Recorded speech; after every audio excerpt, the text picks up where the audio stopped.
वदातो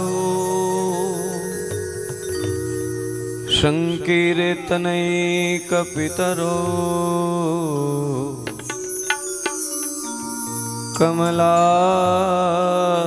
कमलायताक्षो विश्वम्भरो द्विजवरो युगधर्म पालो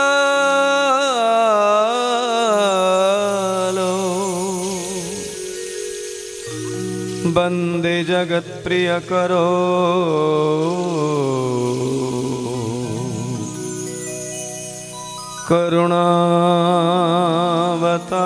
करुणावतारो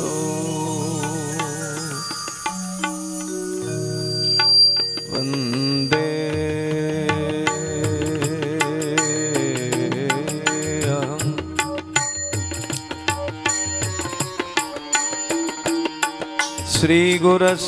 श्रीगुरश्रीयुतपदकमलं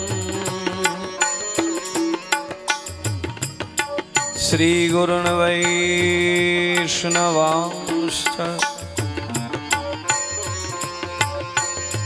श्रीरूपं साग्रजातं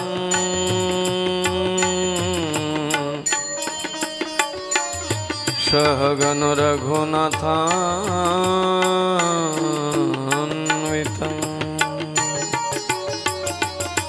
त्वं सजीवम्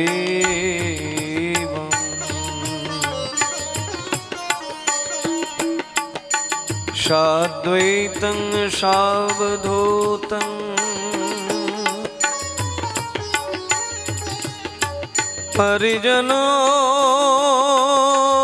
परिजनों सहितं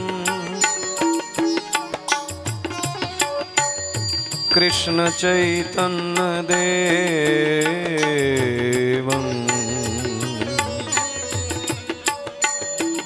राधा कृष्ण पदां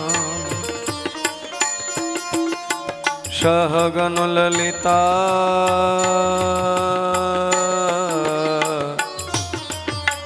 श्री विशाखान्विता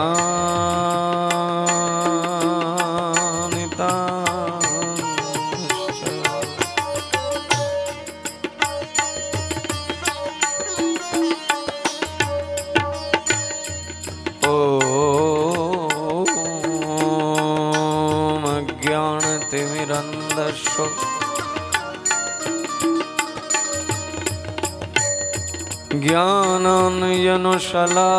ज्ञानाञ्जनशलाकया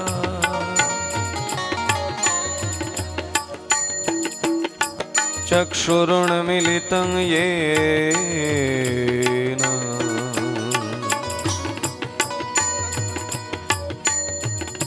तस्मै श्री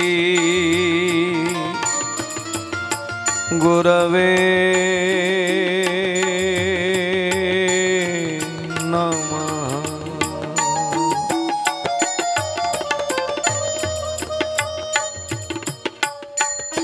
नमयो कृष्ण पदाय गौरकारुण्यमूर्तये श्रीमते भक्ति किंकरो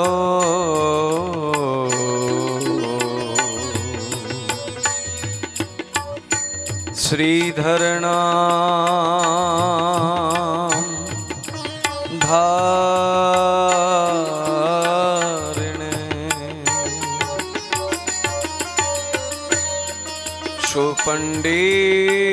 सुपंडित गणाग्रण्य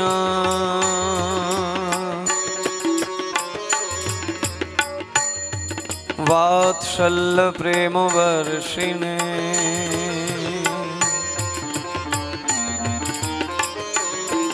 प्रेम भक्ति रसज्ञायो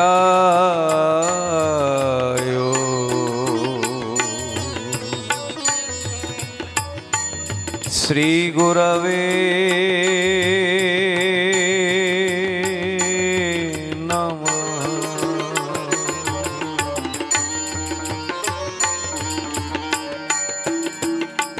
वाञ्छकल्पतरुभ्यश्च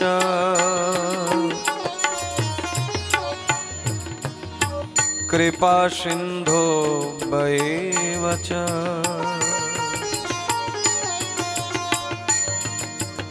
पतितानं पावनेभ्यो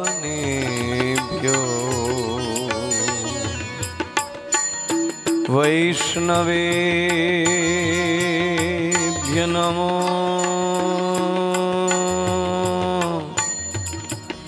नमः।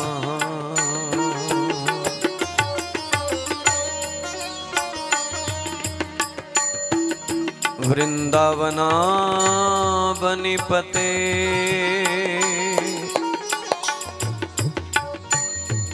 जय शम शम मौलेश नंदन सनातन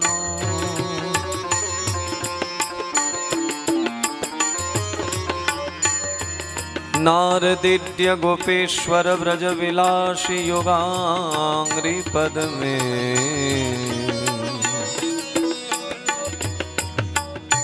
प्रीतिं प्रजच्छ नितरां निरुपाधिकां में। ओम नमः शिवाय ओम नमः शिवाय ओम नमः शिवाय।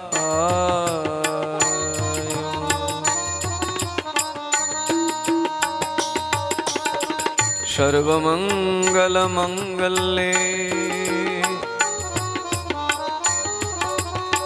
शिवे सर्वार्थ साधिके शरण्ये त्र्यंबके गौरी नारायणि नमस्तुते। नारायणं नमस्कृत्य नरं चैव नरोत्तमं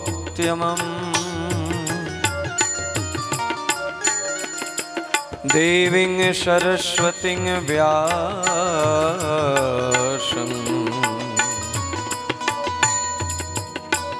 ततो जयमुदीरये।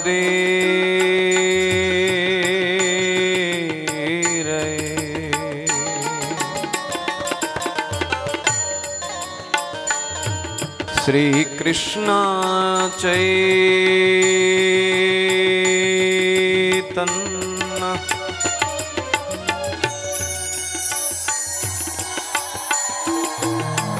प्रभु नित्यानंद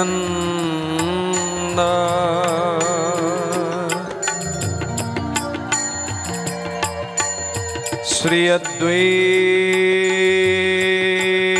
गदाधर श्रीवासादि श्री गौर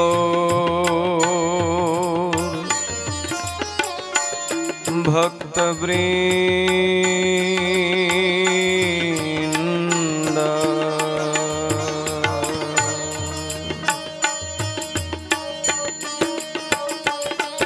हरे कृष्णा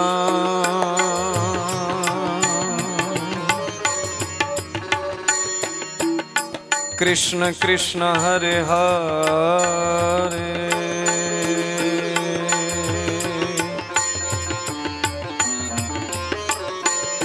हरे Ram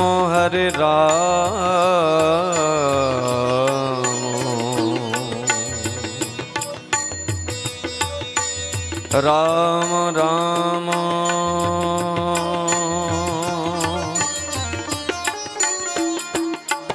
Hare Hare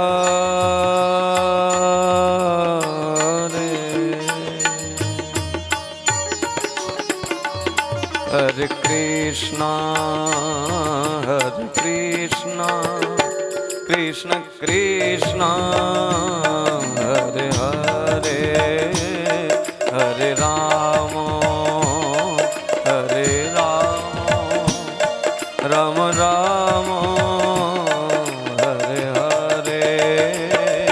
Hare Krishna, Hare Krishna, Krishna Krishna, Hare Hare, Hare Ramo, Hare Ramo, Ramo Ramo, Hare Hare.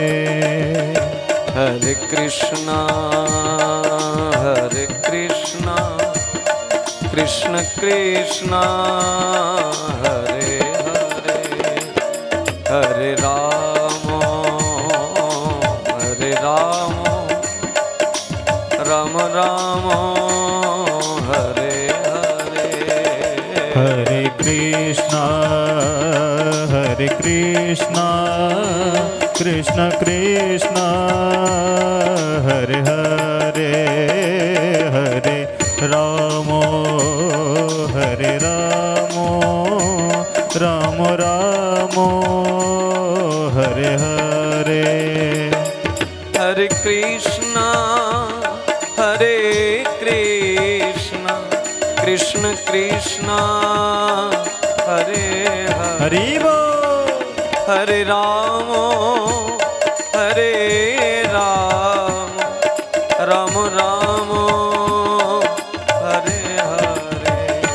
Hare Krishna, Hare Krishna, Krishna Krishna, Hare Hare, Hare Ramo, Hare Ramo, Ramo Ramo, Hare Hare.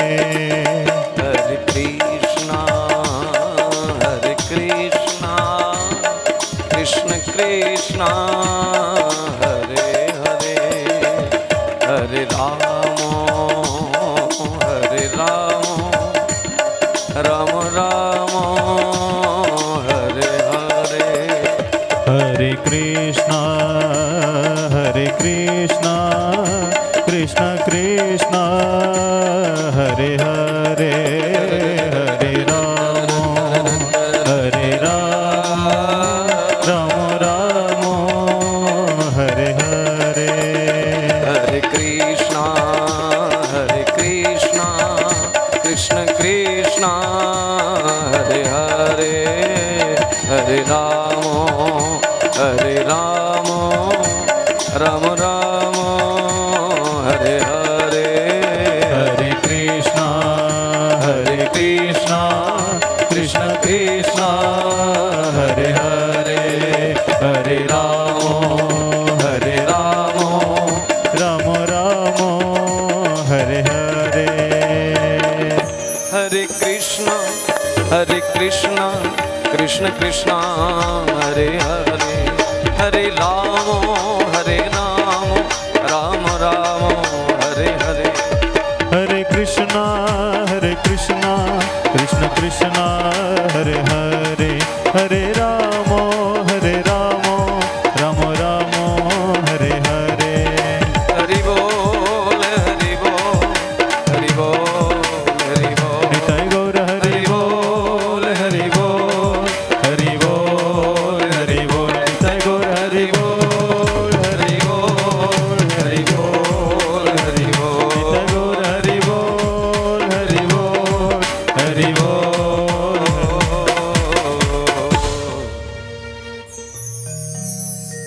Hari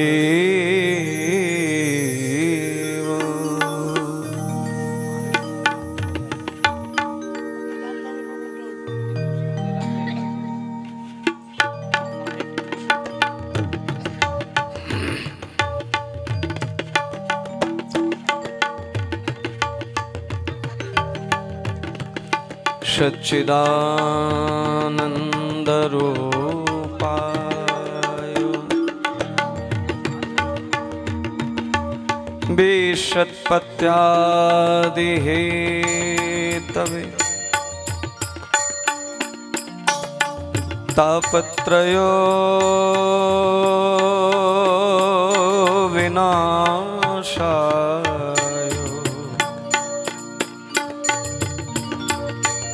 Shri Krishna Vayam Namah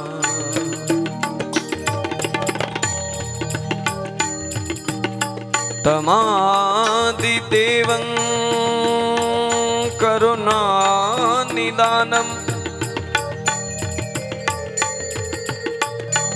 तमालवर्णं शुहितयवतारम्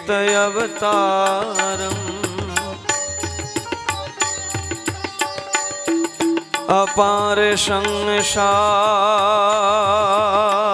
समुद्र से तुम भजामहे भागवतो स्वरूपम्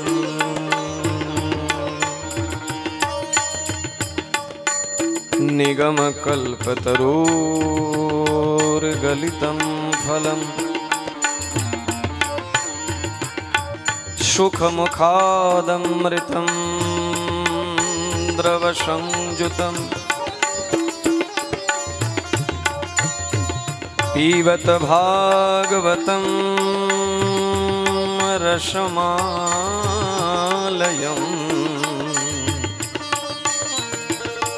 मुहुर्मुहुः रसिका भुवि भावुका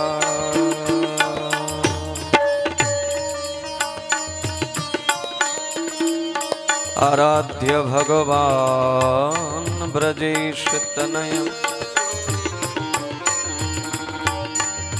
तद्धाम वृन्दावनम्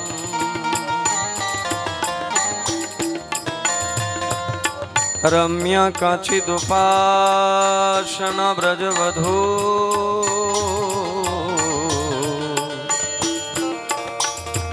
Bergen जा कल्पिता श्रीमद्भागवतम्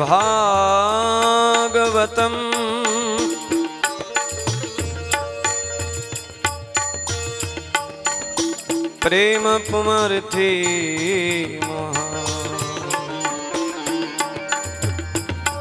श्री चैतन्य महाप्रभुर्मतमिदम्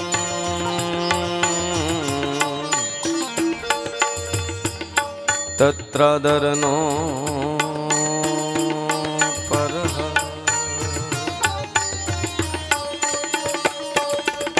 श्रीमन्महाप्रभु मतमिदं तत्रादरनो परः।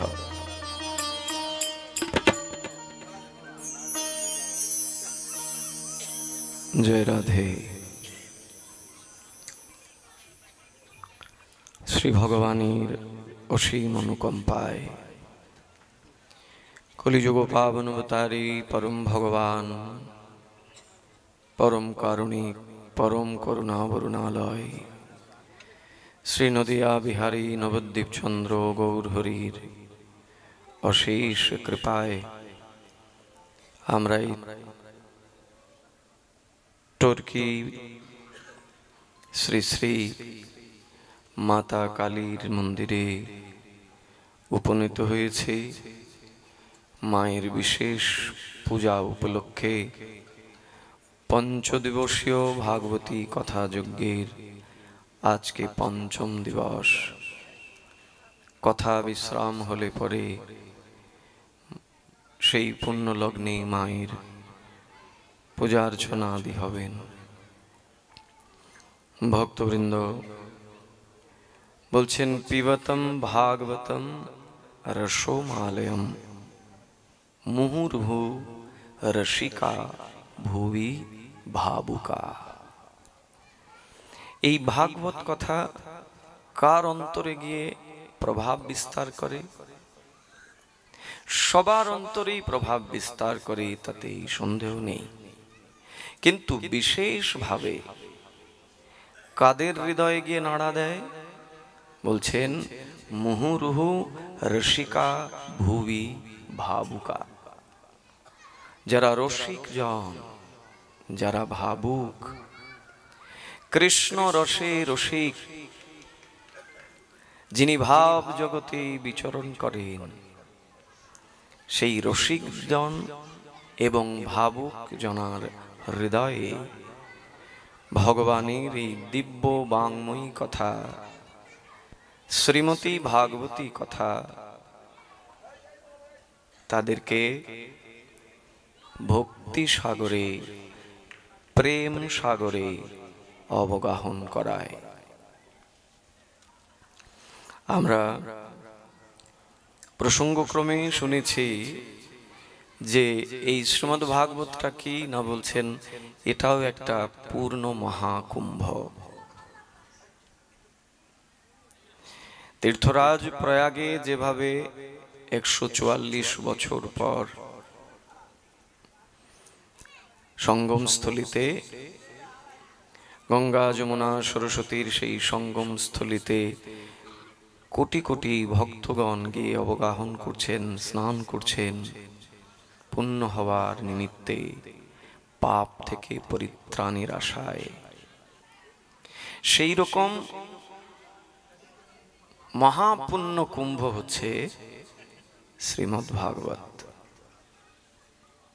এই শ্রীমদ্ ভাগবতের পূর্ণ মহাকুম্ভে যারা অবগাহন করেন, যারা স্নান করেন, তারা কেবল পুণ্যপ্রাপ্ত হন আর পাপ থেকে নিবৃত্ত হন এমন না। তারা পুণ্য থেকে, পাপ থেকে প্রবৃত্তি লাভ করেন এবং পুণ্য সাগরে তারা ডুব দেন। শ্রীমতী ভাগবতী কথায় যারা অবগাহন করে তারা কেবল পুণ্য আর পাপ স্খলনের মধ্যে থাকে না। তাদের পুণ্য হয় তাতে তো বিন্দুমাত্র কোনো সন্দেহ নেই, এবং পাপ থেকে কেমন ভাবে নিবৃত্তি হয় সেটা তো ভাগবতের সেই মাহাত্ম্যে গোকর্ণ আত্মদেব সংবাদে আমরা দেখেছি।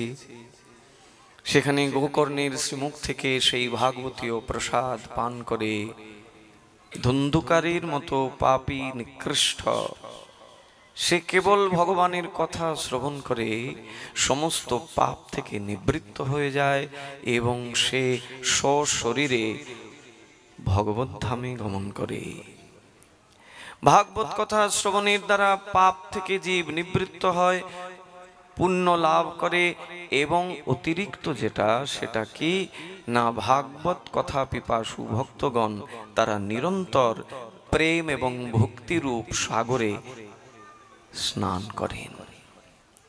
তাহলে এটাও পূর্ণ মহাকুম্ভ, কিন্তু এই পূর্ণ মহাকুম্ভে একটা অতিরিক্ত বিষয় পাওয়া যায়, সেটা হচ্ছে প্রেম ভক্তি লাভ হয়।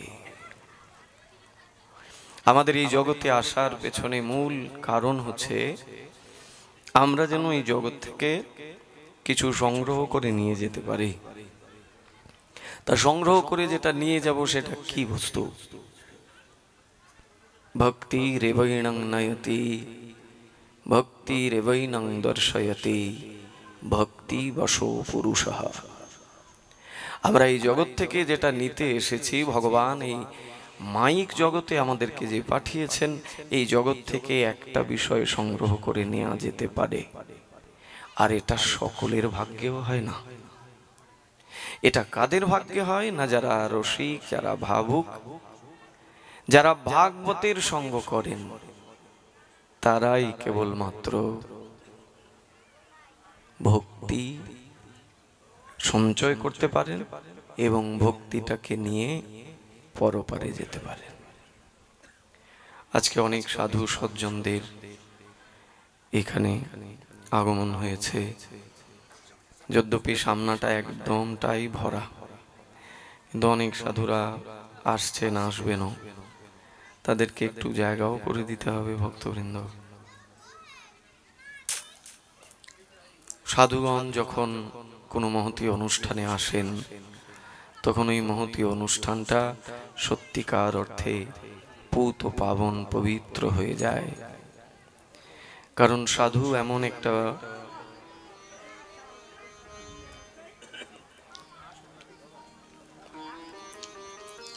একটু আমরা সবাই মিলে সাধুদেরকে জায়গা করে দিতে হবে। সাধু এই অর্থে আমরা সবাই সাধু, তাতে সন্দেহ নেই, কিন্তু তারপরেও ভগবান তো মর্যাদাকে খুব বেশি প্রাধান্য দেন।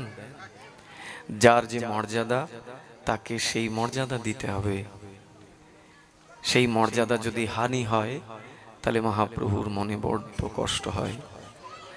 মহাপ্রভু বলেন যে আমি সব সইতে পারি, কিন্তু আমি মর্যাদা উল্লঙ্ঘন সইতে না পারি। তাই সাধুর মর্যাদা সাধুকে দিতে হবে। শুধু সাধু বলে কথা নয়, এই জগতে যাদের কাছ থেকে আমরা কৃপা পাওয়ার আশা রাখি, যারাই আমাদেরকে কৃপা করতে সামর্থ্য রাখেন, তারা সবাই আমাদের পূজনীয়, তারা সবাই আমাদের পূজনীয়।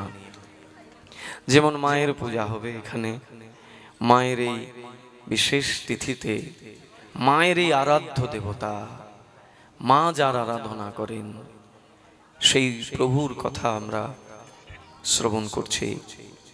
তাহলে মায়ের তো মর্যাদা আছে, মায়েকেও তো শ্রদ্ধার আসনে রাখতে হবে। তাই যার যা শ্রদ্ধা, যার যে মর্যাদা, সেটাকে দিতে হবে। দেখুন কত সাধুরা আসছেন, এই যশোর থেকে বাবা এসেছে, কত দূর থেকে।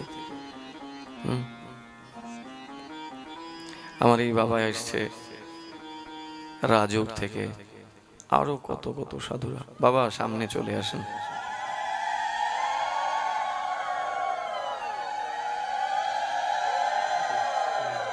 তুমিও নয় যা।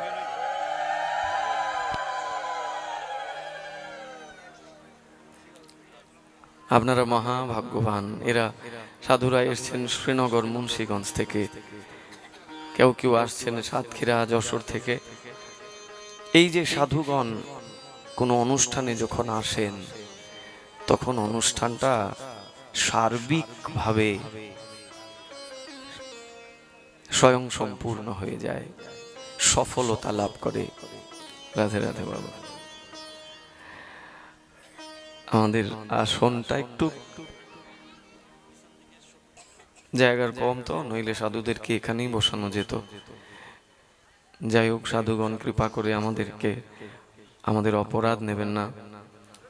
আমরা উচ্চ আসনে বসেছি আর আপনাদেরকে নিচে বসিয়ে রেখেছি। তবে সাধুরা সব সময় ক্ষমা সুন্দর দৃষ্টি দিয়ে জগৎকে দেখেন, এটা তাদের একটা বিশেষ গুণ। সাধুদের ক্ষমা দৃষ্টিটাই হচ্ছে সাধুর চরিত্রের সবচেয়ে মহান গুণ। সাধুরা সব সময় জগৎ জীবকে ক্ষমাই করে রাখেন। যদ্যপি আমরা অনেকে সাধুচরণে অনেক ত্রুটি করে ফেলি, সাধুকে সমানভাবে মর্যাদা দিতে পারি না, সাধুকে সেইভাবে শ্রদ্ধা করতে পারি না। তদুপরি সাধুরা তারা এগুলোকে উপেক্ষা করেন। তারা জগতের জীবকে কৃপা করবার নিমিত্তেই আসেন। আপনারা মহাভাগ্যবান, ভাগ্যবতী। আজকে এত সব সাধুরা এখানে সমবেত হয়েছেন।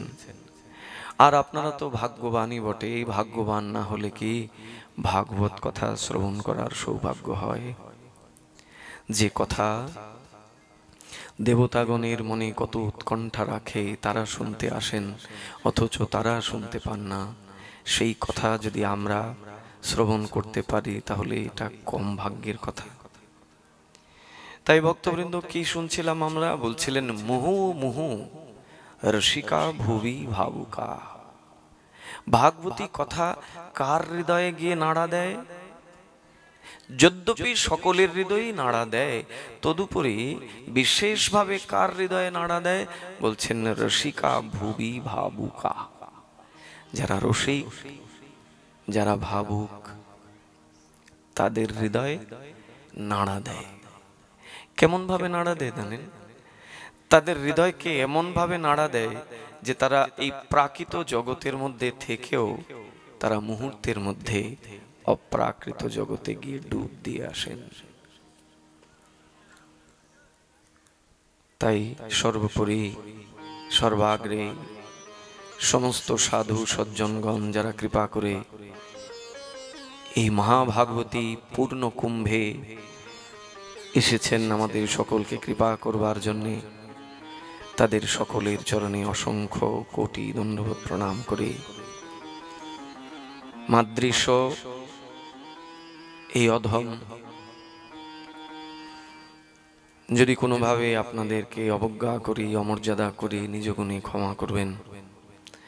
প্রণাম জানাই মদীয় গুরুপাদ পদ্ম শ্রীবৃন্দাবনস্থ ভক্তি কুসুম গৌড়ীয় মঠ শ্রীধর গৌড়ীয় গুরুকুলের আচার্যপাদ ওম বিষ্ণুপাদ অষ্টোত্তর শত শ্রী শ্রীল ভক্তি কিঙ্কর শ্রীধর গোস্বামী গুরু মহারাজের চরণ কমলে তিনি জয়যুক্ত হন, তার কৃপা আশীর্বাদ শিরে ধারণ করত। এই টর্কি মায়ের মন্দিরে উপনীত সমস্ত ভক্ত সজ্জন আপনাদের সকলের নিজ নিজ গুরুদেবগণের চরণ কমলে আমি অসংখ্য কোটি প্রণাম নিবেদন করি। সবাই আমাদের প্রতি বিশেষভাবে কৃপা বর্ষণ করুন। আমরা এই পঞ্চদিবসীয় ভাগবতী কথা যজ্ঞের পঞ্চম দিনে, বিশ্রামের দিনে আমরা যেন ভক্তির কথাকে শ্রবণ করতে পারি এবং ভক্তির কথাকে শ্রবণ করে ভক্তি রাজ্যে প্রবেশ করতে পারি। কেবল শ্রবণ করাটাই মূল বিষয় না, শ্রবণ যেভাবে করতে হবে আবার সেই শ্রবণীয় বিষয়টা নিজের জীবনে আচরণে আনতে হবে। এটা যদি না হয় তাহলে বৃথা। শ্রবণাক্ষ ভক্তিতে আমরা অবগাহন করব, শ্রবণরূপী সাগরে আমরা স্নান করব, স্নান করে সেখান থেকে ভক্তিটাকে গ্রহণ করব আর সেই ভক্তিটা নিজের জীবনে পালন করব। কারণ এই জগৎ থেকে কিচ্ছু নিয়ে যাওয়া যাবে না, কেবল ভক্তিটাকে নিয়ে যাব। আর এই ভক্তি দ্বারা কি হয় না, এই একটা বস্তুই আছে যার দ্বারা ভগবানকে কি করা যায় জানেন? ভক্তি বশ পুরুষঃ। সেই পুরুষ মানে সেই ভগবানকে বশীভূত করে রাখা যায়। এই জগতে বশীকরণ করার জন্য আমরা কত জায়গায় যাই না? মায়ের ভক্তদের কাছে যাই, ভোলানাথ বাবার ভক্তদের কাছে যাই, সাধুদের কাছে যাই, পীরের কাছে যাই, জগতের জীবকে বশ করার জন্য। আমাদের স্বার্থ যেখানে হানি হয়, যেখানে স্বার্থের সম্পর্ক আছে, সেই জায়গাটাকে বশীকরণ করবার জন্য, তারে আমার দিকে আনবার জন্য আমরা বহু প্রযত্ন করি।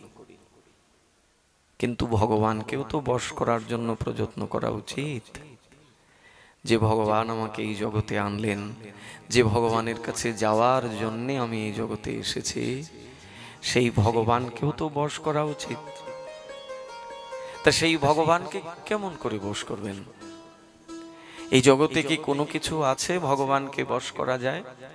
এই জাগতিক কোনো প্রতিপত্তি, ধন, কোনো কিছু আছে এই প্রাকৃত জগতে যার দিয়ে ভগবানকে বশ করা যায়? এই জগতের প্রাকৃত কোনো বস্তুর দ্বারা ভগবান বশীভূত হন না। আবার ওই ভগবানকে জীব বশীভূত করে রেখে দিতে পারে যদি একটা বস্তুকে সে জীবনে ধারণ করে। সেটা হলো ভক্তিরবৈনং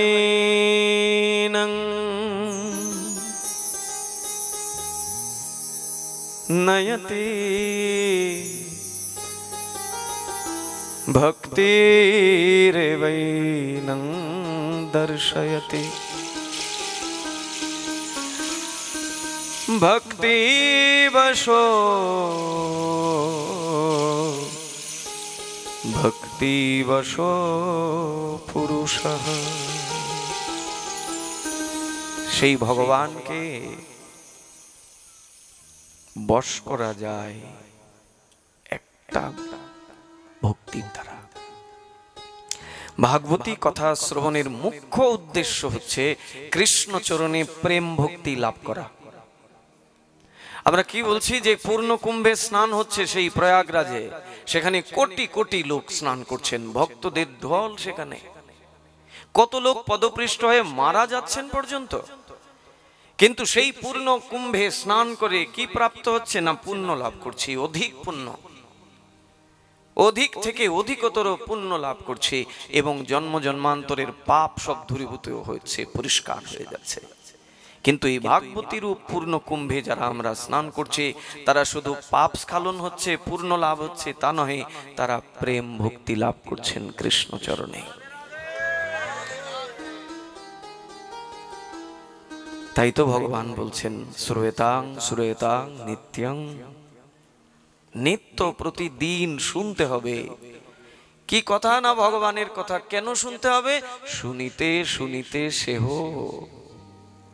শুনতে শুনতে শুনতে শুনতে একদিন তার প্রতি ভালোবাসা হয়ে যাবে।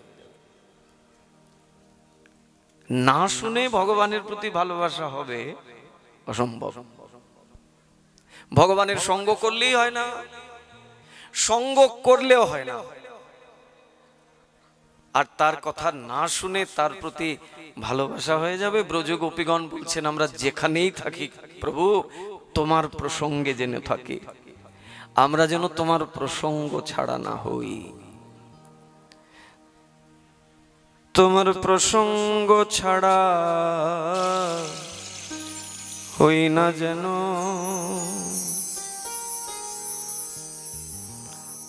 তোমার প্রসঙ্গ ছাড়া হই না যেন।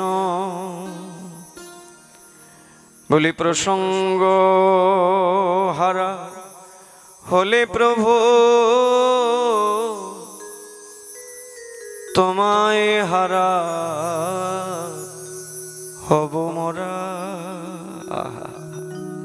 প্রসঙ্গ ছাড়া যদি হয়ে যায় তাহলে তুমিও তো আমাদেরকে ছেড়ে চলে যাবে। ভগবান থাকেন কোথায়? মদ্ভক্তেষু অবিদশ্যতি ভক্তিময়ী পরাং কৃত্বা মামেব সত্য অসংশয়ঃ। মদ্ভক্তেষু অবিদশ্যতি ভক্তিময়ী পরাং কৃত্বা মামেব সত্য অসংশয়ঃ। হে অর্জুন, এখানে কোনো রকমের সংশয় নাই যে আমি এখানে থাকি না। এখানে কোনো রকমের সংশয় নাই, কোনো রকমের সন্দেহ নাই, আমি ওই একটা জায়গাতেই থাকি। কোথায় থাকি জানো? মদ্ভক্তেষু অবিদশ্যতি, যেখানে আমার ভক্তগণ আমার প্রসঙ্গ নিয়ে থাকেন, আমি সেখানে থাকি। এখানে কোনো সন্দেহ নাই, কোনো সংশয় নাই। নাহং তিষ্ঠামি বৈকুণ্ঠে যোগিনাং হৃদয়েন চ মদ্ভক্তা যত্র গায়ন্তি তত্র তিষ্ঠামি নারদঃ।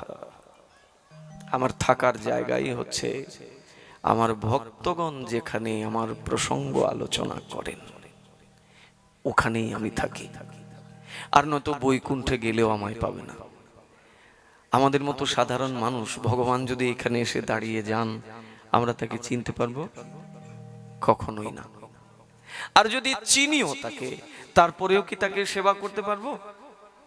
সেবা করার সেই মনোবৃত্তি কি আসবে আমার মনে? আসবে না, আসে না।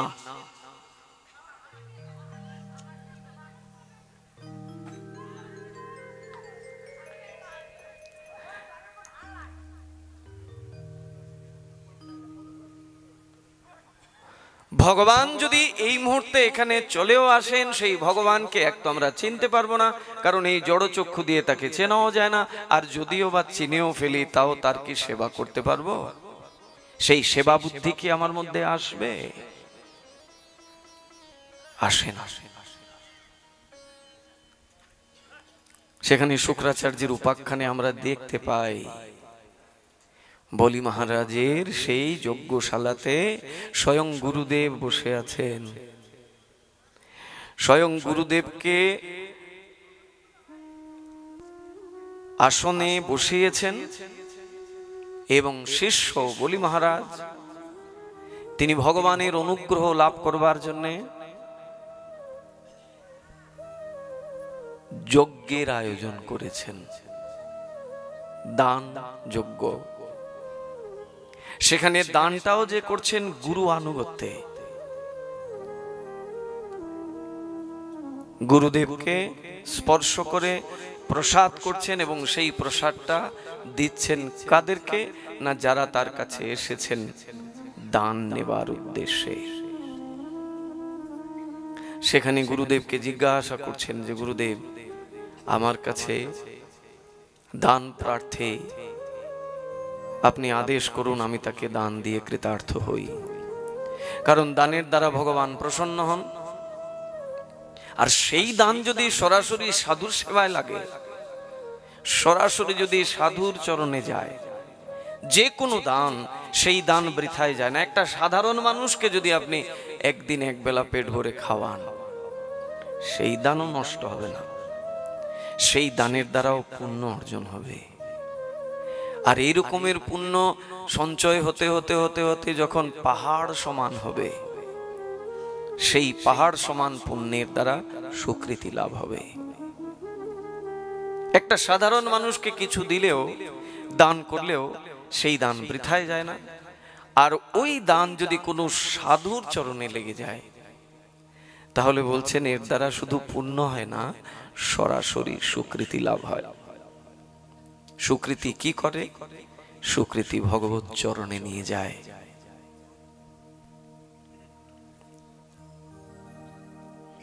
প্রহ্লাদের বংশোদ্ভূত বলি মহারাজ, সেই বলি মহারাজ দান যজ্ঞের আয়োজন করেছেন। তার রাজকোষে যা আছে তিনি দান দিচ্ছেন। উদ্দেশ্য ভগবানের প্রতিবিধান, ভগবান যেন প্রসন্ন হন। কারণ ভগবানের প্রসন্নতার উপরই তো নির্ভর করে কৃপা। কৃপা চাইলেই কি পাওয়া যায় নাকি? কে কৃপা চায় না ভগবানের কাছে বলুন তো? সকালে ঘুম থেকে উঠে যদি বা একটা ভক্তি দেয়, দিয়েই তার লম্বা চড়া চাওয়া পাওয়া ভগবানের কাছে ব্যক্ত করে। আপনারা হয়তো নাও চাইতে পারেন, আপনারা তো ভক্ত, আর আমরা তো বাইরে থেকে সেজে ভক্ত হয়েছে। এই জন্য ঘুম থেকে উঠে ঠাকুরের দরজা উন্মোচন করে ঠাকুরকে লম্বা চড়া কিছু দিয়ে দেই, আমার এইটা লাগবে সেইটা লাগবে, দুনিয়ার কামনা বাসনা। যদ্যপি এইরকম কামনা বাসনা থাকাটাও অহৈতুকী না। কামনা বাসনাটাও যদি ভগবত চরণে থাকে তাকে পাওয়ার জন্য, তাহলে এই কামনা বাসনা যথাযথ কামনা বাসনা। অসুর কুলোদ্ভূত সেই প্রহ্লাদের বংশজাত বলি মহারাজ তিনি জানেন যে দানের দ্বারা প্রভু সন্তুষ্ট হন, তাই তিনি দান যজ্ঞ খুলে বসে আছেন। সেখানে অনেক অনেক সাধু মহাত্মারা আসছেন, যারা যা কিছু চাইছেন তাদেরকে তাই তাই দেয়া হচ্ছে। বাপি,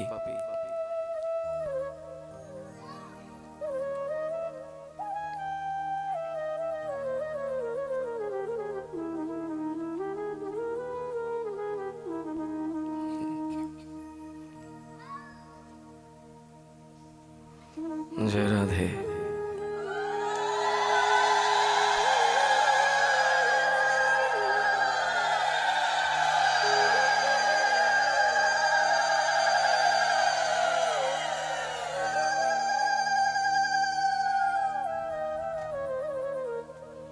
সাধু সন্তগণ আসছেন আর বলি মহারাজ গুরুদেবের আনুগত্যে সাধু সন্তগণের সেবা করছেন। যে যা চাইছে তাকে তাই তাই দিচ্ছেন। ভগবান সামনে আসলেও ভগবানকে সেবা করা যায় কি যায় না একটু দেখুন। আশ্চর্যের বিষয়, সেই দান যজ্ঞে স্বয়ং ভগবান চলে এসেছেন সাধুর বেশ ধরে। যে ভগবানকে পাবার জন্য দান যজ্ঞের আয়োজন হয়েছে, বলি মহারাজ জানেন যে দানের দ্বারা ভগবান প্রসন্ন হন, সাধুদেরকে দান দিলে ভগবান অতীব খুশি হন। তাই তিনি তার রাজকোষ থেকে তিনি সাধুদের সেবা করছেন গুরুদেবের আনুগত্যে রেখে। আশ্চর্যের বিষয়, সেইখানে স্বয়ং ভগবানের আবির্ভাব হয়েছে। ভগবান সাধুর বেশে একটা বালকের বেশে এসেছেন। তো ভগবান যে বেশেই আসুন না কেন, ভগবানের শরীরে দিব্য কান্তি। বলছেন কোটি সূর্যের যে কিরণ, কোটি সূর্যের যে কিরণ সেটা ভগবানের শরীরে আছে। আমরা একটা সূর্যের কিরণকে সহ্য করতে পারি না, পারি কি? ওই কিছুদিন পরে দেখবেন বৈশাখ জ্যৈষ্ঠ মাসে কি অবস্থা হয় আমাদের। একটা সূর্যের কিরণকে আমরা সহ্য করতে পারি না। দোকানে এসি লাগানো থাকে, গাড়িতে এসি লাগানো থাকে, বেডরুমে এসি লাগানো থাকে, পারলে ঠাকুর ঘরে বসে যে একটু ঘন্টা নাড়াই, ওই ঠাকুর ঘরেও একটু এসি লাগিয়ে রাখি। একটা সূর্যের কিরণকে আমরা সহ্য করতে পারি না। আর বলছেন কৃষ্ণের শরীরে কোটি সূর্যের কিরণ বিদ্যমান। তাহলে একটা সূর্যের কিরণকে সহ্য করতে পারি না, সেখানে 1 কোটি সূর্য সমান কৃষ্ণ যদি আসে, তাহলে তার কিরণ আমাদেরকে কি করতে পারে? গলিয়ে দিবে মুহূর্তের মধ্যে। 1 কোটি সূর্যের কিরণ যার শরীরে বিদ্যমান, তিনি যদি এই মুহূর্তে আমার কাছে আসেন, তখন আমার অবস্থা কি হবে? যেখানে আমরা একটা সূর্যের কিরণকে সহ্য করতে পারি না, বলছেন কৃষ্ণের শরীরে যদ্যপি কোটি সূর্যের কিরণ আছে বটে, কিন্তু সেই কোটি সূর্যের কিরণের মধ্যে কোনো প্রখরতা নাই, কোনো তাপ নাই, কোনো প্রখরতা নাই। আছে কি? বলছেন নির্মলতা। কোটি সূর্যের কিরণ তো আছে কৃষ্ণের শরীরে বটে, কিন্তু এটা কি নির্মল, স্নিগ্ধ, শান্ত, প্রখরতা নাই। তাই তো তিনি যে রূপেই আসেন না কেন, সেই রূপেই জগৎ জীবকে আকৃষ্ট করেন, ভক্তদেরকে আকৃষ্ট করেন। আজকে সেই ভগবান এক সাধুর সাজে এসেছেন বলির সেই দান যজ্ঞে। তার শরীর থেকে এক দিব্য কান্তি প্রকাশিত হচ্ছে। বলির দৃষ্টি গেল সেই ভগবানের দিকে। এখন আর বলি তার আসনে বসে থাকতে পারলেন না। এতক্ষণ আসনে বসেছেন, গুরুদেবকে উঁচু আসনে বসিয়েছেন, নিচে আছেন তিনি, থেকে এখান থেকে দান করছেন। এখন ওই বালক রূপী সেই ব্রাহ্মণ মানে ভগবান যখন বালকের বেশে এসেছেন, সেই রূপ তাকে এমন ভাবে আকৃষ্ট করলো, তিনি তার নিজের আসন ছেড়ে চলে গেলেন বালকের কাছে। গিয়ে বলছেন, কৃপা করে এসেছেন, বলুন আমি কি দিয়ে আপনাকে সন্তুষ্ট করব? বলছেন, তুমি কি মনে করো আমি তোমার কাছে কিছু চাইতে এসেছি? আমি এই পথ দিয়ে বেরিয়েছি, ভিক্ষা করছি, ভিক্ষা করে আমার আশ্রমে যাব, গিয়ে ঠাকুরের জন্য রান্না করে ভোগ দেব। হঠাৎ দেখলাম অনেক হট্টগোল, অনেক ভক্তদের আনাগোনা। ভাবলাম কি হচ্ছে, একটু গিয়ে দেখে আসি। এই না আমি এসেছি, তা তুমি কি ভেবেছো আমি কিছু নিতে এসেছি? বলি মহারাজ বলছেন, হে মহাত্মান, আপনি কৃপা করে এসেছেন আমাকে কৃপা করবার জন্যে, কিন্তু আমি যে রিক্ত হস্তে কাউকে বিদায় দিতে পারি না, কিছু তো নিতেই হবে। যদ্যপি সেই বালক রূপী ভগবান বললেন আমার কিচ্ছু লাগবে না, আর তুমি যদি আমায় কিছু দাও, তুমি কি আমার অভাব মেটাতে পারবে? জগৎ জীব কি কোনো বস্তু দিয়ে কি কেউ কোনো দিন অভাব মেটাতে পেরেছে? কেউ অভাব মেটাতে পারে না। অতএব তোমার কাছ থেকে সেই ঠুনকো বিষয় নিয়ে কি লাভ হবে? আমার অভাব তো মিটবে না, অতএব আমার কিচ্ছু লাগবে না। এখন চরণে পড়ে গেছেন বলি মহারাজ, পড়ে গিয়ে বলছেন, কিছু অন্তত নিতে হবে। আমি রিক্ত হস্তে আপনাকে বিদায় দিতে পারবো না, কারণ সাধু যদি কৃপা করে আসে, তাহলে সাধুকে কিছু না কিছু অন্তত দিতে হয়। বারবার যখন এই বললেন, তখন ওই বালক রূপী ভগবান চেয়ে বসলেন তার কাছে। আমার তো ইচ্ছা ছিল না, তাও তুমি বলছো কিছু দিতে, আচ্ছা নাও, আমি তোমার কাছে এটা চাইছি, তুমি আমাকে দাও। বলছেন ঠিক আছে। তিনি স্বীকার করলেন তিনি দেবেন, কিন্তু স্বীকার করলে কি হবে? গুরু আনুগত্য করছেন তো। গুরুকে উল্লঙ্ঘন করে তো ভগবানের সেবা হয় না। গুরুর আদেশ নিয়ে গুরুর আনুগত্যেই ভগবানের সেবা। আমরা যে ভগবানের প্রতিদিন সেবা করি, কি সরাসরি ভগবানের সেবা করে ফেলি? প্রথমেই অর্চন পাত্রে কার পূজা হয়? শ্রী গুরুদেবের। গুরুদেবের আগে পূজা হয়, তারপরে সমস্ত উপকরণ মনে মনে গুরুদেবের কাছে অর্পণ করি। যে ভগবানের সেবা করার সেই সততা তো আমার মধ্যে নাই। তাই আপনার সম্মুখে সমস্ত সেবার উপকরণ দিয়েছে, হে গুরুদেব আপনি কৃপা করে যুগলের সেবা করুন। এই মনোভাবনা নিয়েই তো ঠাকুরের পূজা হয় নিত্য। আর যদি এটা না হয়, মনে করি যে আমি পুজো করছি, তাহলে কি হবে? সেখানে অভিমান আসবে, অহংকার আসবে, দাম্ভিকতা চলে আসবে। আমাকে মনে হবে আমি বড় পূজারী, আমি ভগবানকে কত সুন্দর করে সাজাই, এরকম কজনা সাজাতে পারে। এই নানাবিধ অহংকার, অভিমান বদ্ধজীবের ভিতরে চলে আসবে, আশাটা খুব স্বাভাবিক। এই জন্য কলিযুগের ধর্মটা কি না বলছেন? আনুগত্যের ধর্ম। আনুগত্যই হচ্ছে শিষ্টাচার, আর স্বতন্ত্রতা হচ্ছে ভ্রষ্টাচার। কেউ যদি স্বতন্ত্র বুদ্ধিতে নিজে নিজে ভগবানের সেবা করে এই ভাবনা থাকে, তাহলে সে ভ্রষ্ট হয়ে যায়। আর আনুগত্য বলছেন, আনুগত্যই শিষ্টাচার। জগৎগুরু নিত্যলীলা প্রবিষ্টম বিষ্ণুপাদ শ্রী শ্রীল ভক্তি সিদ্ধান্ত সরস্বতী গোস্বামী ঠাকুর প্রভুপাদ, তিনি যখন ইষ্টগোষ্ঠী করতেন শিষ্যদেরকে নিয়ে, তখন তার প্রধান আলোচনাই থাকতো আনুগত্যের আলোচনা। এই জগতের জীব যদি গুরু বৈষ্ণবের আনুগত্য না করে, সে কোনো দিনও এক মুহূর্তের জন্যও তার সেবা ভগবানের চরণে পৌঁছাবে না। মনে হবে সে ভগবানের সেবা করছে বটে, কিন্তু সেটা যদি গুরু বৈষ্ণবের আনুগত্যে না হয়, তাহলে সেটা ভগবান স্বীকার করেন না। এই জন্য তো গুরুকরণের এত মহিমা। কিন্তু তাই বলে সেই গুরুও তো সেই রকম গুরু হতে হবে না, যার তার কাছে নিলেও তো হবে না। আজকে দেখুন, গুরু তো বসে আছেন, শিষ্যের মস্তক উপরে গুরুদেব বসে আছেন, আর শিষ্য যা কিছু সেবা করছে গুরুর আদেশ নিয়ে করছে।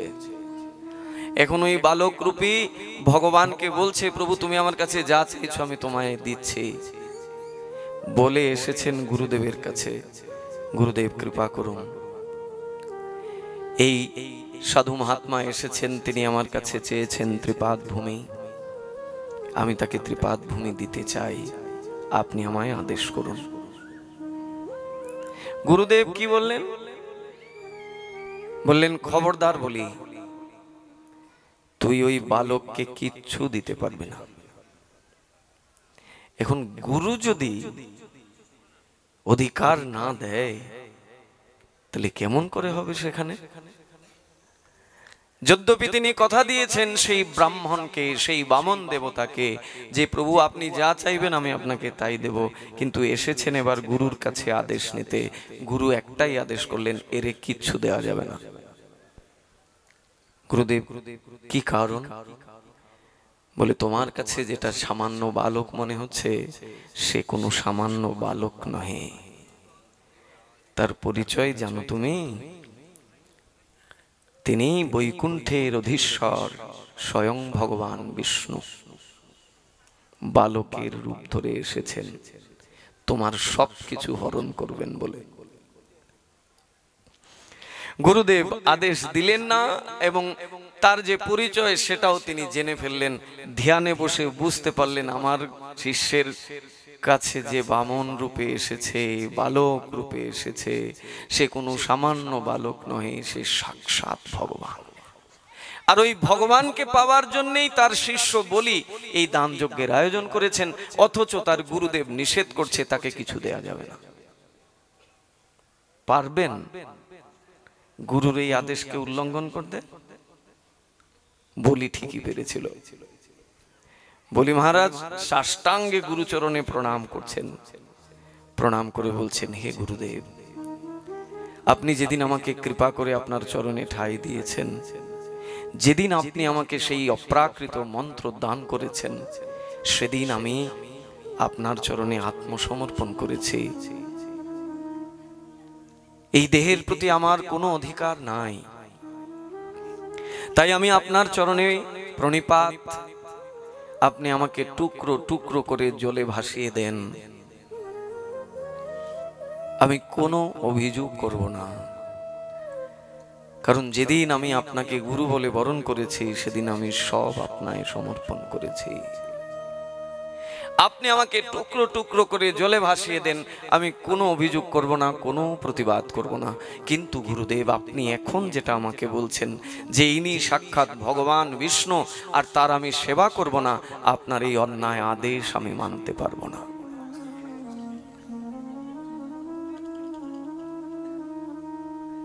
কেমন শিষ্য! ওই যে আমরা বলছিলাম যে ভগবান যদি এখানে চলেও আসেন, এক তো আমরা ভগবানকে চিনতেও পারবো না, আর যদি ভগবানকে কোনোভাবে চিনেও ফেলি, তাও সেবা করবার ইচ্ছা প্রবৃত্তি আসবে না। যদি গুরুদেবের না আসে, তাহলে আমাদের কেমন করে আসতে পারে? শুক্রাচার্য তো গুরুর আসনে বসেছেন, বলি তার শিষ্য, গুরুদেব তাকে নিষেধ করছেন ভগবানের সেবা না করতে।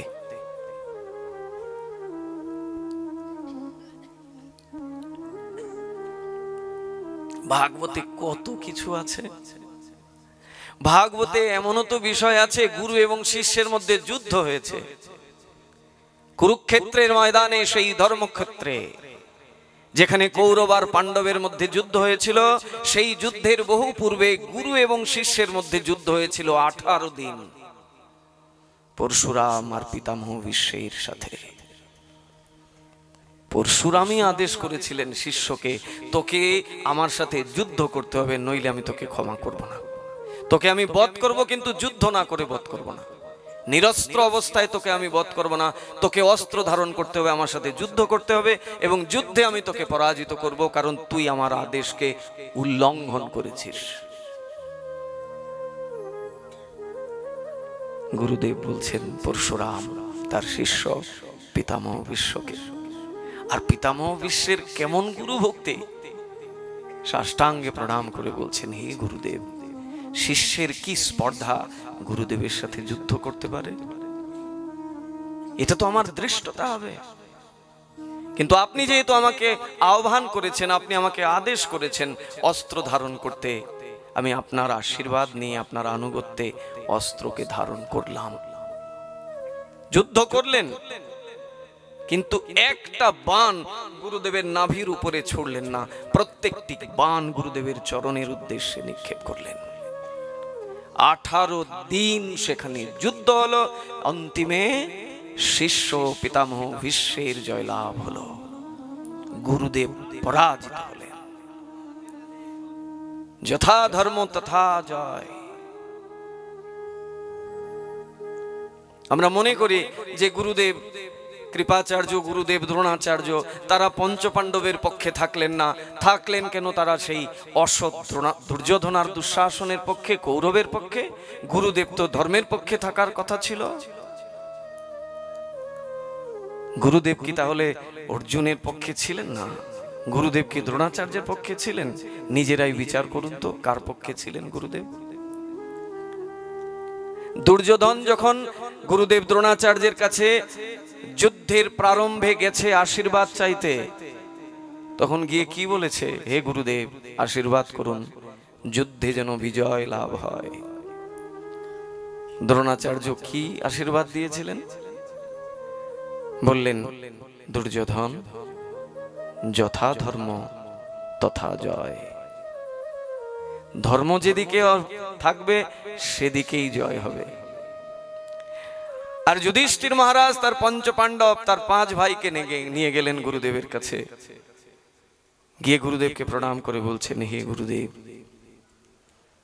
যুদ্ধে প্রবৃত্ত হয়েছে, বিজয়শ্রী আমাদের মাথায় আসবে এই আশা করি না, তবে আপনি আমাদের আশীর্বাদ করুন। ও কিন্তু বিজয় পাওয়ার জন্যই গেছিল, দুর্যোধন আর দুঃশাসন। আর যুধিষ্ঠির গিয়ে বলছেন বিজয়শ্রী আমাদের মাথার মুকুট হবে, সেটা আমরা বাসনা করি না, আপনি শুধু কৃপা করুন। গুরুদেব তখন কি কৃপা করলেন? বিজয়ী ভব বৎস, বিজয়ী ভব, সরাসরি বিজয়ীর আশীর্বাদ দিয়ে দিলেন। আর যার পক্ষে তারা থেকে যুদ্ধ করেছিলেন সেই দুর্যোধন আর দুঃশাসনকে বললেন যথা ধর্ম তথা জয়, ধর্ম যেদিকে সেদিকে জয় হবে। আর যুধিষ্ঠিরকে বললেন বিজয়ী ভব বৎস। তাহলে দেহটা যদিও বা ছিল দুর্যোধন আর দুঃশাসনের পক্ষে, কিন্তু হৃদয় থেকে আশীর্বাদটা ছিল পঞ্চ পাণ্ডবের দিকে। সেখানে যুদ্ধ হলো গুরু এবং শিষ্যের মধ্যে 18 দিন। শিষ্য গুরুদেবের কথাকে উল্লঙ্ঘন করেছিলেন। কেন উল্লঙ্ঘন করেছিলেন? না, শিষ্য প্রতিজ্ঞাবদ্ধ, তিনি কাউকে বিবাহ করবেন না, তিনি আকুমার ব্রহ্মচারী থাকবেন। গঙ্গা পুত্র বিশ্বদেব সাক্ষী রেখেছেন, প্রতিজ্ঞা করেছেন, পৃথিবীর সকল নারী আমার জননী। আর ওই জায়গায় গুরুদেব তাকে আদেশ করছেন তার শিষ্যাকে বিবাহ করবার জন্যে। যাও, আমি তোমাকে আদেশ করছি, অম্বার সাথে তোমাকে বিবাহ করতে হবে। পিতামহ ভীষ্ম বলছেন, হে গুরুদেব, আমি ধর্মের কাছে প্রতিজ্ঞাবদ্ধ। আমার প্রথম গুরু মাতা পিতা, সেই মাতা পিতার কাছে আমি প্রতিজ্ঞাবদ্ধ। আমি গঙ্গার কাছে প্রতিজ্ঞাবদ্ধ, আমি কখনো সংসারে প্রবেশ করব না। অতএব আপনার এই অন্যায় আদেশ আমি মানব না। গুরুদেব শেষ পর্যন্ত তাকে যুদ্ধের ময়দানে নিয়ে গেলেন। 18 দিন যুদ্ধ হলো সেখানে, কিন্তু যুদ্ধে পরাজয় হলো পরশুরামের। জয়লাভ করলেন পিতামহ ভীষ্ম, কারণ ধর্ম ছিল পিতামহ ভীষ্মের দিকে। তিনি যদি গুরুদেব হন আর ধর্ম যদি তার পক্ষে না থাকে, তাহলে তার পরাজয় হবে নিশ্চিত। গুরুদেব তো ছিলেন দুর্যোধন দুঃশাসনের দিকে। এত বড় শক্তি থাকা সত্ত্বেও দুর্যোধন দুঃশাসনের পরাজয় হলো, কারণ তারা ছিলেন অধর্মের দিকে দাঁড়িয়ে। আজকে বলি মহারাজও গুরুদেবের সাথে আদেশকে উল্লঙ্ঘন করছেন, কারণ যে গুরুদেব তার জগতে আসার পেছনে মূল কারণই হলো নিজে ভগবানের সেবা করবেন আর শিষ্যকে ভগবানের সেবা করাবেন। শিষ্য তো অলস, শিষ্যের মধ্যে তো কার্পণ্য দোষ আছে, সবকিছু করতে পারে, ভগবানের সেবা করতে পারে না, ওইখানেই তার কৃপণতা। গুরুদেব কি করেন না, শিষ্যের কার্পণ্য দোষকে হরণ করেন। এই কার্য গুরুদেবের। আর এই জায়গায় গুরুদেব শিষ্য বলিকে বলছেন, খবরদার, এই বালক রূপী স্বয়ং ভগবান বিষ্ণু, একে দান দেয়া যাবে না। সেখানে কত কিছু হয়েছে, আমরা ওই পুরো কাহিনীতে যাব না, কারণ আমাদের সময়ই তো মাত্র 2 দিন পেয়েছি। কালকে একটু সময় করলাম, আর আজকে তো বিশ্রাম হয়েই যাবে। তাই একটা বিষয়ের মধ্যে যদি আমরা পড়ে থাকি, তাই এইটাকে আমরা বিস্তার করছি না, আমরা শুধু প্রসঙ্গক্রমে এনেছি যে ভগবান যদি এই মুহূর্তে আমার কাছে চলেও আসে, তাহলেও কি ভগবানের সেবা করার প্রবৃত্তি আমার মনের মধ্যে জাগবে? শুক্রাচার্যের মতো গুরুদেব, তিনি ভগবানের সেবা করতে বাধা দিচ্ছেন, আর আমরা তো সাধারণ জীব। সেখানে বলি মহারাজ তার গুরুদেবের শিষ্যের কথাকে উল্লঙ্ঘন করলেন। অন্তিমে কি হলো? গুরুদেবের এক চোখ কানা হলো। শুক্রাচার্যের একটা চোখ কানা করে দিলেন ভগবান। কত বড় কপটতা করেছেন তিনি। শিষ্যকে যখন বুঝিয়ে পারলেন না শিষ্য দান দিয়েই দেবে, তখন তিনি কি করলেন? দান যাতে করতে না পারে, কমণ্ডলুর নালার ভেতরে ঢুকে গেলেন একটা মাছির স্বরূপ নিয়ে। তাহলে তার যোগ সাধনার শক্তি কত প্রবল ছিল। তার মনুষ্য দেহ থেকে তিনি একটা মাছির স্বরূপ নিয়ে নিলেন, একটা মাছি।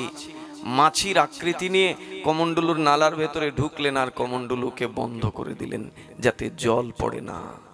জল যদি না পড়ে তাহলে সংকল্প হবে না, মন্ত্রপুত হবে না, ওই দান গ্রহণযোগ্য হবে না। কিন্তু গুরুদেব ওইখানে বসলেন বটে, কিন্তু ভগবান কি করলেন, কুশ দিয়ে এক আঘাত করলেন, সেই গুরুদেব শুক্রাচার্যের এক চোখ কানা হয়ে গেল। আর শিষ্য বলি মহারাজ তিনি ভগবানের দুই চরণ লাভ করলেন মস্তকে। গুরুদেবের কথাকে উল্লঙ্ঘন করে শিষ্য বলি ভগবানের সেবা করলেন, তাতে কি হলো, তিনি ভগবানের চরণ লাভ করলেন। ভগবানের শুধু চরণ লাভ করলেন নয়, তিনি ভগবান তার দাসত্ব স্বীকার করলেন। আশ্চর্যের বিষয়, ভাগবত থেকে কি শিক্ষা। তিনি বলিকে বলছেন, দেখো বলি, আমি তো তোমাকে চরণ দিয়েছি, কিন্তু আমি তাতে প্রশান্তি হচ্ছে না, আরো কিছু তোমাকে দিতে হবে। কারণ গুরুর আদেশকে উল্লঙ্ঘন করে সে ভগবানের সেবা করেছে। কত বড় হৃদয়ে শক্তি থাকলে সেটা সম্ভব। বলছেন, আমি যেরকম ধ্রুবকে একটা লোকে স্থান দিয়েছি, ধ্রুব তার নিজস্ব লোকে থাকে, আমি তোমাকেও একটা আলাদা লোকে প্রেরণ করছি। তুমি সুতল লোকের অধিপতি, সুতল লোকের রাজা হয়ে থাকবে।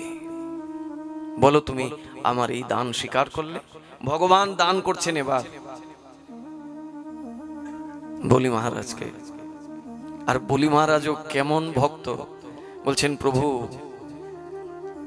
আমার তো ওই সুতল লোকের রাজা হওয়ার কোনো ইচ্ছা ছিল না, কিন্তু তুমি যেহেতু আমাকে ওই সুতল লোকের রাজা বানাচ্ছ, তাহলে তোমাকে দাঁড়ি হয়ে থাকতে হবে। আমি যেন প্রতিদিন আমার দ্বার থেকে যখন বাইরে যাব তখন ওই তোমার দিব্য মূর্তি দর্শন করে যেতে পারি।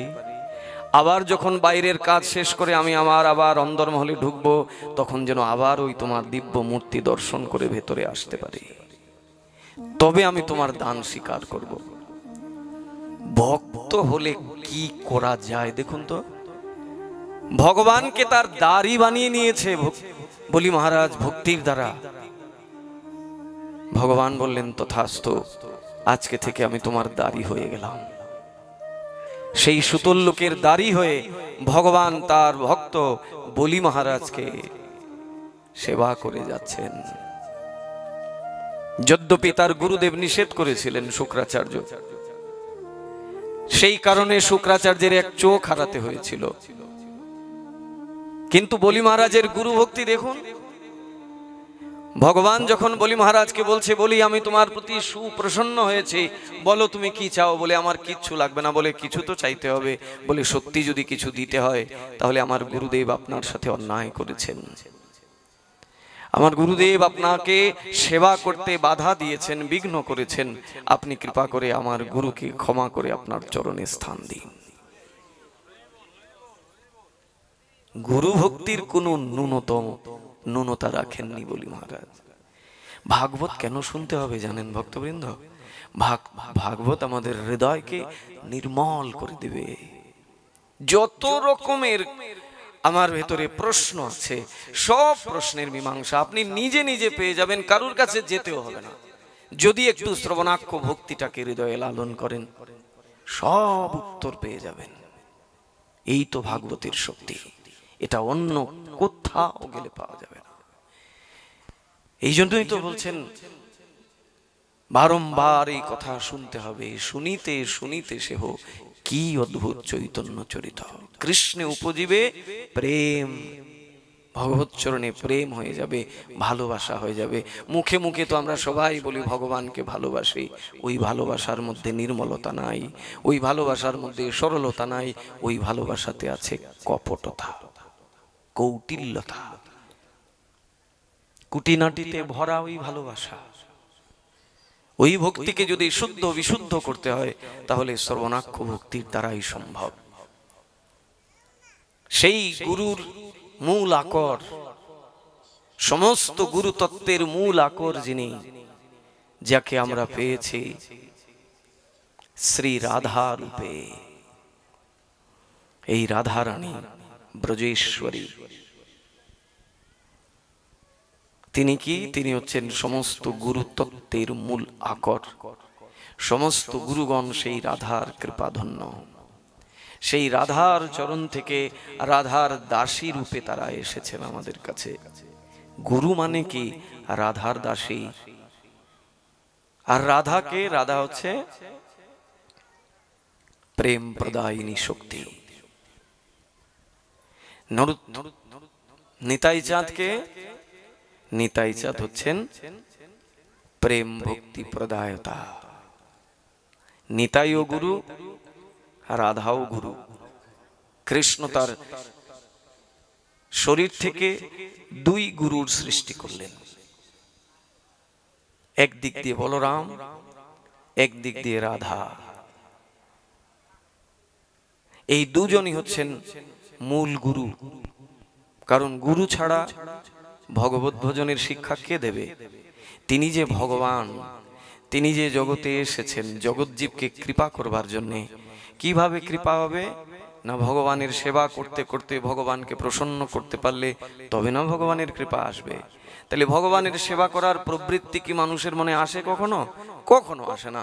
তাই ভগবান কি করলেন? তার শরীর থেকে দুই গুরুকে প্রকাশ করলেন, একজন বলরাম পুরুষ শরীরে আর একজন রাধা স্ত্রী শরীরে। সেই রাধা ভাগবতের মূল বিষয়। এই ভাগবতের যত প্রেম, যত রস, সব প্রেমের খনি, সব রসের খনি হচ্ছেন রাধা। এই জন্য শুরুতেই তার নাম। ভাগবতে ভগবান ব্যাসদেব শক্তাবেশ অবতার, ভগবানের শক্তাবেশ অবতার ব্যাসদেব নাকি রাধারানীর নাম রাখেননি। রাধারানীর নাম নাকি কোথাও ভাগবতে নাই। ভাগবতের শুরুতেই তো রাধারানীর নাম। শ্রীমদ্ ভাগবতম, শ্রীটাকে, শ্রীমদ্ মানে প্রেম, প্রেম সম্পত্তির অধিকারী যিনি তাকে বলা হয় শ্রীমৎ। যে কাউকে শ্রীমৎ বলা হয় না। ভাগবতের আগে কি শব্দ? শ্রীমদ্ ভাগবত। শ্রীমৎ মানে প্রেম সম্পত্তির অধিকারিণী। সেই প্রেম শক্তির অধিকারিণী কে? কৃষ্ণের এক নয়ার দাম আছে যদি রাধা না থাকে। আপনাদের কাছে দাম থাকতে পারে, ব্রজে এক পয়সারও দাম নাই। ওই একা বাসুদেবের সেবা আমরা করতে পারি, কিন্তু বৃন্দাবনে বাসুদেবের সেবা একা হয় না। রাধাকে রাখতেই হবে, নাইলে কৃষ্ণের দিকে ফিরেও তাকাবে না। তাকায় নাকি ব্রজবাসীরা? সেই গোপীদেরকে, গোপীদের ভক্তি কতটা আছে দেখবার জন্য কৃষ্ণ কি করলেন? একটা ছোট্ট লীলা করলেন। হঠাৎ অন্তর্ধান হয়ে গেলেন, লুকিয়ে গেলেন, বলে দেখি আমি একটু আড়ালে চলে যাই, ব্রজগোপীরা আমাকে খুঁজতে আসবে, আর আমাকে খুঁজতে এসে আমাকে চিনতে পারে কিনা দেখি একবার। লুকিয়ে গেলেন। সবাই অবাক হয়ে গেল, এই না কৃষ্ণ আমাদের কাছে ছিল, এখন হঠাৎ করে উধাও, কোথায় গেল কোথায় গেল? সবাই অন্বেষণ করতে শুরু করলেন। সবাই অন্বেষণ করছেন। হঠাৎ দেখেন কি, একটা কদম্ব বৃক্ষে কৃষ্ণ যেরকম দাঁড়িয়ে থাকে ওই রকমেরই একজন দাঁড়িয়ে আছেন। সামনে গেলেন, গিয়ে দেখেন এ তো দ্বিভুজ নয়, এ তো চারভুজ, চতুর্ভুজ নারায়ণ, শঙ্খ চক্র গদা পদ্ম নিয়ে দাঁড়িয়ে আছেন। গোপীরা তাকে দেখেও যেন দেখলো না, ফিরে চলে আসছে। নারায়ণ বলছেন, কি গো, তোমরা আমাকে দেখে প্রণামও করলে না, আমাকে একটু কুশল সংবাদও জিজ্ঞাসা করলে না। কেমন ভক্তি তাদের, ইষ্ট নিষ্ঠা। আমাদের গতকালকের আলোচনাটাই ছিল ইষ্ট নিষ্ঠাকে নিয়ে, এবং আমি বলেছিলাম যে এই দুদিনের আলোচনাই থাকবে ইষ্টকে নিয়ে। আমাদের আরাধ্য দেবতা কে হবেন, আর সেই আরাধ্য দেবতার প্রতি নিষ্ঠা আমাদের কেমন হবে। দেখুন ব্রজগোপীদের ইষ্ট নিষ্ঠা। নারায়ণ এই কথা বলছেন, তোমরা আমাকে একটু কুশল সংবাদও জিজ্ঞাসা করলে না, আমি বৈকুণ্ঠ থেকে এসেছি এই বৃন্দাবনে। বলেন আমরা আরেকজনকে খুঁজছি। বলে কাকে খুঁজছো? বলে আমাদের প্রাণনাথকে খুঁজছি। পাত্তাই দিলেন না নারায়ণকে। নারায়ণের মনে মনে, ইস, আমি 2 হাত থেকে 4 হাত হলাম, ভাবলাম আমাকে একটু বেশি বেশি করে আমাকে শ্রদ্ধা করবে, ভক্তি করবে, আমাকে পাত্তাই দিল না। গোপীরা খুঁজতে খুঁজতে এদিক ওদিক যাচ্ছেন, আর রাধারানীও তো খুঁজতে বেরিয়েছেন কৃষ্ণকে। হঠাৎ এসে দেখেন শঙ্খ চক্র গদা পদ্ম নিয়ে নারায়ণ দাঁড়িয়ে আছেন। সব শক্তি সব জায়গায় লাগাতে গেলেও রাধার কাছে কৃষ্ণের কোনো ঐশ্বর্য স্থান পায় না। চার ভুজ নিয়েছিলেন বটে, যেই রাধার সম্মুখের দিকে আসছেন আপনা আপনি তার দুই হাত ভেতরে ঢুকে গেল, দ্বিভুজ শ্যাম সুন্দর হয়ে গেলেন। চতুর্ভুজ রূপ নিয়েছিলেন, কিন্তু কতক্ষণ? যতক্ষণ রাধা আসেনি, ওই গোপীরা এসেছে দেখেছে তারা চতুর্ভুজ রূপী নারায়ণ, পাত্তাও দেয়নি। কিন্তু রাধা যখন কাছে এসেছেন, রাধাকে বলতে হয়নি যে প্রভু তোমার চার হাত কেন নিয়েছো, দু হাতে আসো। আপনা আপনি দুই হাত সংকুচিত হয়ে গেছে আর বাঁশুরি নিয়েছেন। ইনি হচ্ছেন রাধা।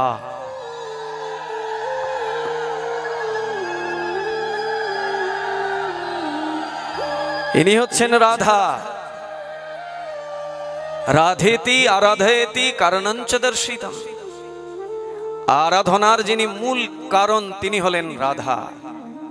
আমরা সেই রাধার মহিমা কিঞ্চিত শুনব, আর শুনতে গেলে তো বৃন্দাবনে যেতে হবে আমাদের। আপনারা বলবেন না সাধু সঙ্গ যেখানে হয় সেটাই তো বৃন্দাবন।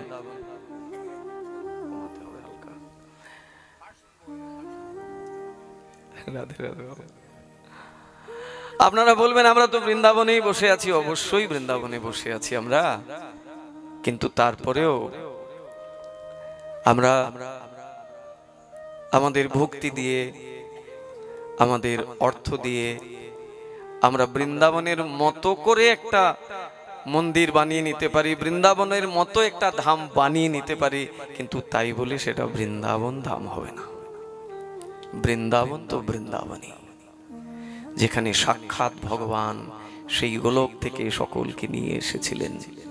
আর এমনি এমনি আনেননি, কারণ এদেরকে যদি না নিয়ে আসতেন তাহলে রাধারানী যে আসে না।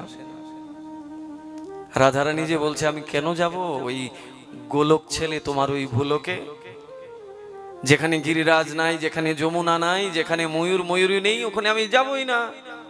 বলছে তাহলে কি করে যাবে? বলে যদি এদেরকে নিয়ে যাও তাহলে আমি যেতে পারি। ভগবান সেই গোলক থেকে সেই বৃন্দাবনকে ভুলোকে আনলেন। আমরা আসুন সেই বৃন্দাবনে যাই। আর এখনই যাওয়া যাবে, এই মুহূর্তে যাওয়া যাবে, গাড়ি ঘোড়াও লাগবে না, এখানে বসে বসেই যাওয়া যাবে। কিভাবে যাব জানেন? মনে মনে যাব।